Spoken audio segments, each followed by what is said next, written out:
সেই রাজনীতি হচ্ছে ডাকাতের দর্শন। ডাকাতরা রাজনীতি করবে, চোরের দর্শন, চোরেরা রাজনীতি করবে।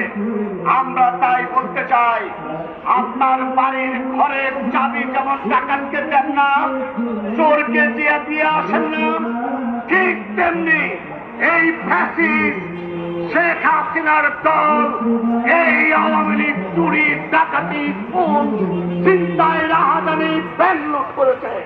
ওরা স্বাধীনতা, মুক্তিযুদ্ধ, গণতন্ত্রকে হত্যা করেছে। স্বাধীনতার নামে, মুক্তিযুদ্ধের নামে আমাদের মুক্তিযুদ্ধের চেতনাকে ভুলুণ্ঠিত করেছে। আওয়ামী লীগ ৭২ থেকে ৭৫ বাংলাদেশের মানুষের ভাগ্যের পরিবর্তন করতে পারেনি। আর এই ১৬ বছরেও মানুষকে চরম দুর্দশার মধ্যে ঠেলে দিয়েছে। তার ওই পলায়ন দল, খুনি, ফাঁসিস্ট, ওই শেখ হাসিনার দল মানুষ বিশ্বাস আর করবে না। কিন্তু স্বাধীনতা, মুক্তিযুদ্ধ, জাতীয় পতাকা, ৭১ সাল, আর যারা মুক্তিযুদ্ধ বেঁচে আছেন তারা হয়তো মনে করবেন আওয়ামী লীগ মানে মুক্তিযুদ্ধ। তা নয়। এখন আবার ওই মুক্তিযুদ্ধের বিপরীতে জামাত, শিবির, চরমনাইরা আবার আস্ফলন করছে। আমরা স্পষ্ট করে বলতে চাই যে এই বাংলাদেশে মুক্তিযোদ্ধারা বেঁচে থাকতেন, কমিউনিস্ট পার্টির নেতা কর্মীরা বেঁচে থাকতে এই বাংলাদেশকে জামাত, শিবিরের বাংলাদেশ আমরা পরিণত করতে দেব না।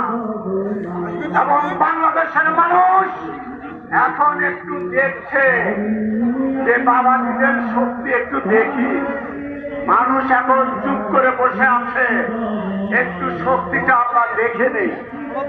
তারপরে জনগণ আবার ঘর থেকে নামবে, জনগণ আবার লড়াই করবে, জনগণ আবার সংগ্রাম করবে।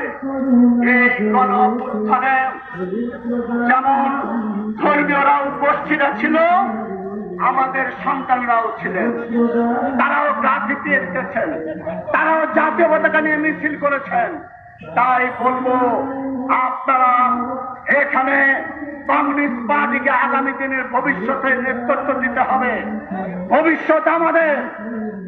আজ ছায়াপথ নেমেছে, কুয়াশা নেমেছে, আজ হয়তো কালো মেঘ জমেছে, কিন্তু মনে রাখবেন এই কালো মেঘ আর কুয়াশা